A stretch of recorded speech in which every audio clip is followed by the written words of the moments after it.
మనోహర్ ఫోన్కి సత్య ఒక మెసేజ్ని పంపించింది. అది చదివి అతను అందరి వైపు చూశాడు. సత్య ఎక్కడ ఉందా అని.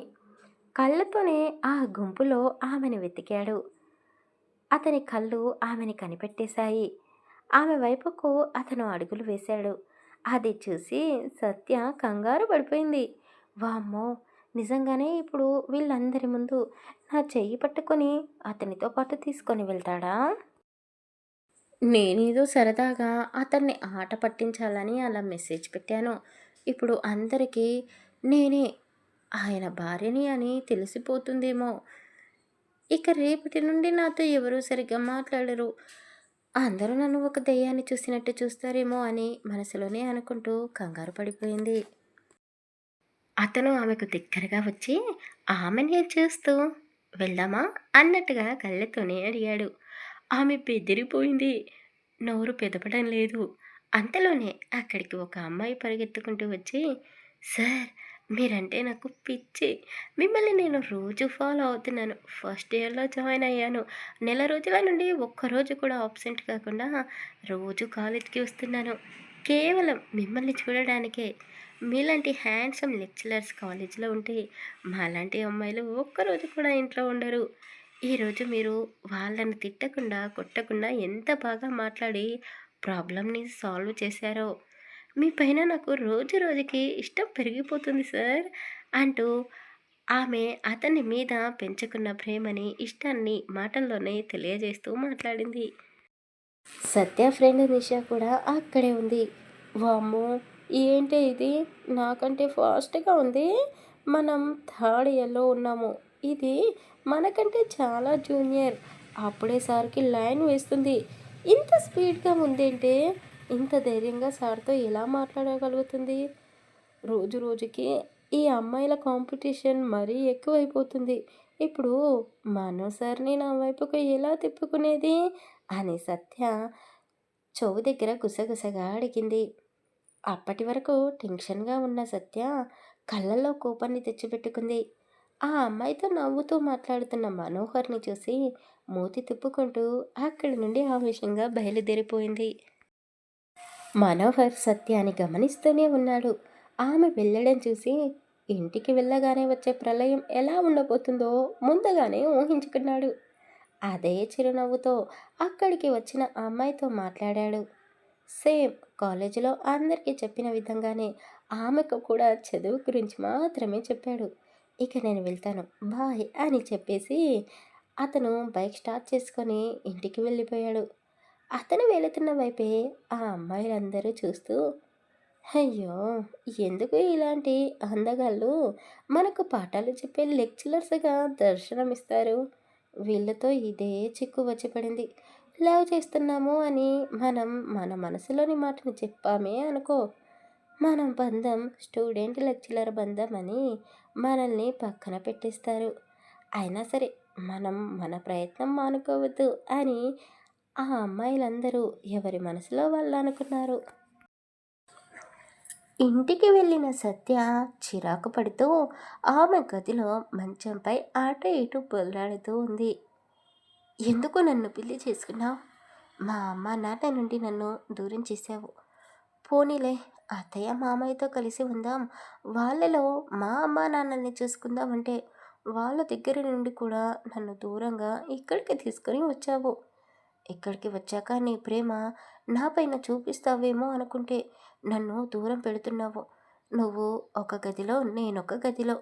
ఇంట్లో అన్ని పనులు నాతోనే చేయిస్తావు. కానీ నేనెవరో తెలీదు అన్నట్టుగా ఉంటావు. కాలేజీలో లెక్చరర్గా స్ట్రిక్ట్గా ఉంటావు. అప్పుడప్పుడు నీకు ఏదో గాలి సోకినట్టుగా ప్రవర్తిస్తావు. నాపైన ప్రేమను చూపిస్తావు. అసలు నేను ఎలా అర్థం చేసుకోవాలి? నీతో పెళ్ళి వద్దు అని ముందుగానే చెప్పాను కదా!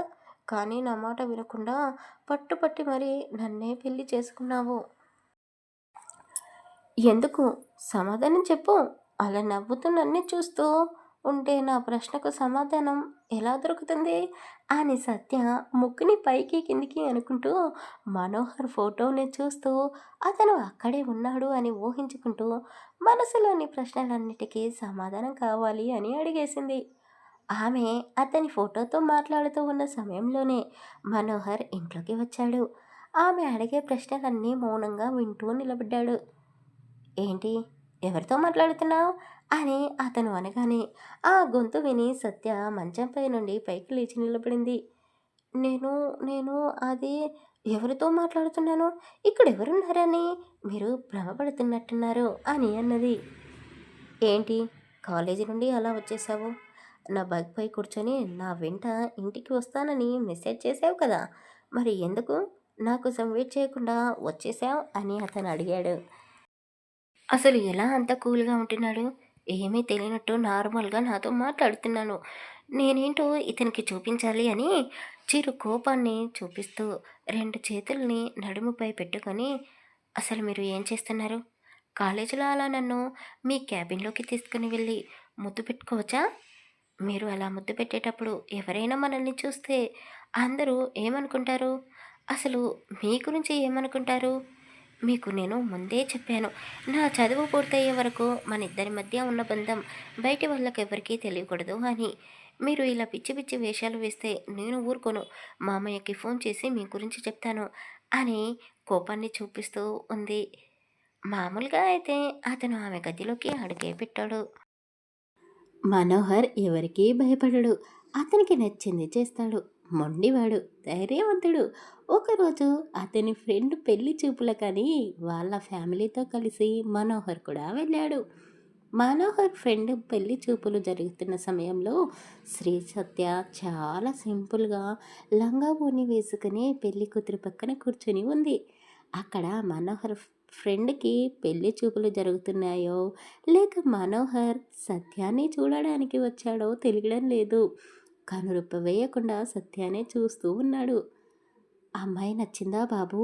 ఒంటరిగా మీ ఇద్దరూ మాట్లాడుకోవాలా అని పెద్దవాళ్ళు అడిగారు. వెంటనే మనోహర్ పైకి లేచి, నాకు అమ్మాయి పిచ్చ పిచ్చగా నచ్చింది. ఆమెకి ఇష్టమైతే వెంటనే పెళ్లి చేసుకుంటాను అని సమాధానం ఇచ్చాడు. అతను మాటలు విని అందరూ షాక్ అయ్యారు. ఒరేయ్! నేను చేసుకోబోయే అమ్మాయిని నువ్వు నచ్చింది అని చెప్పడం ఏంట్రా? వద్దురా, మొదటిసారి నన్ను ఒక అమ్మాయి ఇష్టపడింది. ఇప్పుడు నువ్వు ఈ సంబంధం క్యాన్సిల్ చేయకురా. నీకు చదువుంది, అందం ఉంది, మంచి ఉద్యోగం ఉంది, ఆస్తి ఉంది. నిన్ను చేసుకోవడానికి ఎంతోమంది అమ్మాయిలు క్యూలో ఉన్నారు. ప్లీజ్ రా మావా, ఈ అమ్మాయిని వదిలేసేయ్ అని మనోహర్ ఫ్రెండ్ అన్నాడు. అతను ఫ్రెండ్ వైపు చూస్తూ, ఒరేయ్! నాకు నువ్వు చేసుకోబోయే అమ్మాయి నచ్చలేదురా. తన పక్కన కూర్చుంది చూడు లంగావోని వేసుకొని, ఆ అమ్మాయి నచ్చింది. ఆ అమ్మాయితో నాకు పెళ్ళి కుదిరించు. లేదంటే నువ్వు కూడా ఈ సంబంధాన్ని క్యాన్సిల్ చేసుకో అని చెప్పాడు. హమ్మయ్య! అని అతను ఊపిరి పీల్చుకున్నాడు. ఇంకా నయం, నేను చేసుకోబోయే అమ్మాయిని నువ్వు నచ్చావు అని చెప్పావేమో అనుకున్నాను. అయినా ఆ అమ్మాయి ఎవరో ఏంటో తెలియకుండా డైరెక్ట్‌గా పెళ్లి చేసుకుంటాను అని చెప్తే ఎలా? ఒకవేళ ఆ పిల్లకు నువ్వు నచ్చకపోతే నేనెందుకు ఈ సంబంధాన్ని వదులుకోవాలిరా? అని అడిగాడు. ఏంటి బాబు? ఎవరతను? ఇందాక అమ్మాయి నచ్చింది అని చెప్పాడు. నచ్చాల్సింది మీకు కదా అని అక్కడ ఉన్న పెద్దవాళ్ళందరూ అడిగారు. సత్య అమాయకంగా ముఖం పెట్టుకొని పెద్ద పెద్ద కళ్ళని ఇంకా పెద్దగా చేసి అసలు ఇక్కడ ఏం జరుగుతుందో అన్నట్టుగా చూస్తూ ఉంది. మీరు తప్పుగా అనుకోకండి. వీడు నా ఫ్రెండ్ పేరు మనోహర్. ఒక కాలేజీలో లెక్చరర్. వీళ్ళకి ఆస్తిపాస్తులు బాగానే ఉన్నాయి. అమ్మా నాన్నలకి వీడు ఒక్కడే కొడుకు. నా ఫ్రెండ్ అని చెప్పడం కాదు కానీ, నాకంటే వీడు చాలా చాలా మంచివాడు. ఎవరికైనా సాయం కావాలి అంటే నేను నాకు తోచిన సాయం చేసి వదిలేస్తానేమో. కానీ వీడు అలా కాదు. దగ్గరుండి మరి వాళ్ళ కష్టాన్ని దూరం చేస్తాడు. చాలా మంచివాడు. మా వాడికి కూడా ఇంట్లో పెళ్లి సంబంధాలు చూస్తున్నారు. కానీ వీడికి ఎవరూ నచ్చలేదు. ఈ అమ్మాయి వీడికి నచ్చిందంట అని ఆ పెళ్ళికొడుకు చెప్పడంతో అందరూ సత్య వైపు చూశారు. అప్పటి వరకు ఆశ్చర్యంగా అక్కడ జరుగుతున్న సన్నివేశాన్ని చూస్తూ ఉన్న సత్య కళ్ళు ఒక్కసారిగా ఎర్రబడ్డాయి. చాలా కోపం వచ్చింది ఆమెకు. నువ్వెవడురా నేను నచ్చానని చెప్పడానికి? నీకు నేను నచ్చితే సరిపోతుందా? నాకు కూడా నువ్వు నచ్చక్కర్లేదా? అయినా నేను ఇప్పుడే పెళ్లి చేసుకోను.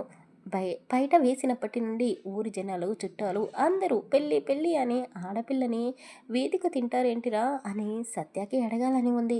కానీ పెద్దవాళ్ళ ముందు మాట్లాడితే ఈ పిల్లకు పద్ధతి తెలీదు అని కన్నవాళ్ళని వేలెత్తి చూపిస్తారు అని మౌనంగా ఉంది. మనోహర్ వెంటనే వాళ్ళ అమ్మ నాన్నకి ఫోన్ చేసి అడ్రస్ పంపించి వెంటనే రమ్మని చెప్పాడు. వాళ్ళు కూడా నిమిషాల్లో అక్కడికి వచ్చేశారు. వాళ్ళ కట్టు, బొట్టు పద్ధతిని చూసి అక్కడ ఉన్నవాళ్ళు కూడా ఈ అబ్బాయి వాళ్ళు బాగా ఆస్తిపరులే అని అనుకున్నారు. మనోహర్ నాన్నగారు నరసింహులు గారు ఆయనకు ఆ ఊరిలో స్నేహితులు ఉండడంతో అతని గురించి వాళ్ళకి చాలా గొప్పగా చెప్పారు వాళ్ళు. అందరూ మనోహర్ కుటుంబాన్ని మెచ్చుకోవడంతో సత్యకి మనోహర్‌కి పెళ్లి చేయాలని ఒక్కొక్కరుగా అనుకోవడం మొదలుపెట్టేశారు. సత్య కళ్ళల్లో కన్నీళ్లు వచ్చి చేరాయి. ఇంతకీ అక్కడ జరుగుతున్న పెళ్లి చూపులు సత్య వాళ్ళ పెద్దనాన్న కూతురివి. ఆమెకి అక్క, అక్క పెళ్లి చూపులు అంటే చెల్లెలు కాస్త హడావిడి చేస్తుంది కదా! సత్య అమ్మ, నాన్న నరసింహులు, అనసూయమ్మ గారు. వీళ్ళకు సత్య ఒక్కతే కూతురు. నరసింహులు గారి పెద్దనాన్న కొడుకు కూతురికి ఇప్పుడు పెళ్లి చూపులు జరుగుతున్నాయి. అలా ఒక సంబంధం ఖాయం చేసుకోవడానికని వచ్చిన వాళ్ళు ఇద్దరు అమ్మాయిలను నచ్చారు. మనోహర్ సంబంధం కాదనడానికి ఒక్క రీజన్ కూడా వాళ్లకు కనబడలేదు. ఎప్పటికైనా ఆడపిల్లకి పెళ్లి చేయాల్సిందే కదా నరసింహ, మంచి సంబంధం వదులుకోకు అని అందరూ నచ్చ చెప్పడంతో అతను కూడా పెళ్లికి ఒప్పుకున్నాడు. కనీసం కూతురు నిర్ణయం ఏమిటో కూడా అతను తెలుసుకోలేదు. అలా హడావిడిగా ఒకే కుటుంబానికి చెందిన ఇద్దరు అక్క చెల్లెళ్ళ పెళ్ళిళ్ళు ఒకే ముహూర్తంలో జరిగిపోయాయి. వాళ్ళు కాపురానికి సిటీకి రావడం కూడా జరిగిపోయింది. కానీ సత్య వాళ్ళ ఇంట్లో మొదటి రోజు రాత్రి గదిలోకి అడుగుపెట్టిన శ్రీ సత్య మనోహర్ని ప్రశ్నించింది. ఆమె అడిగిన ప్రశ్నలకి అతను సమాధానం చెప్పలేదు. ఇప్పటికీ వాళ్ళ పెళ్ళై 6 నెలలు కావస్తుంది. ఒక్కసారి కూడా ఆమెతో సరిగ్గా అతను మాట్లాడలేదు. అప్పుడప్పుడు చిలిపి సరసాలు చేస్తూ ఆమెకి దూరంగా ఉంటున్నాడు. ఇంతకీ శ్రీ సత్య మనోహర్తో ఏం మాట్లాడింది? అతను ఎందుకు ఆమెతో అలా ప్రవర్తిస్తున్నాడు? ముందు ముందు భాగాలలో తెలుసుకుందాం. కథ నచ్చితే ప్లీజ్ లైక్ చేసి కామెంట్ చేయండి. అలాగే మన ఛానల్ని సబ్స్క్రైబ్ చేసుకోండి. Thank you for listening.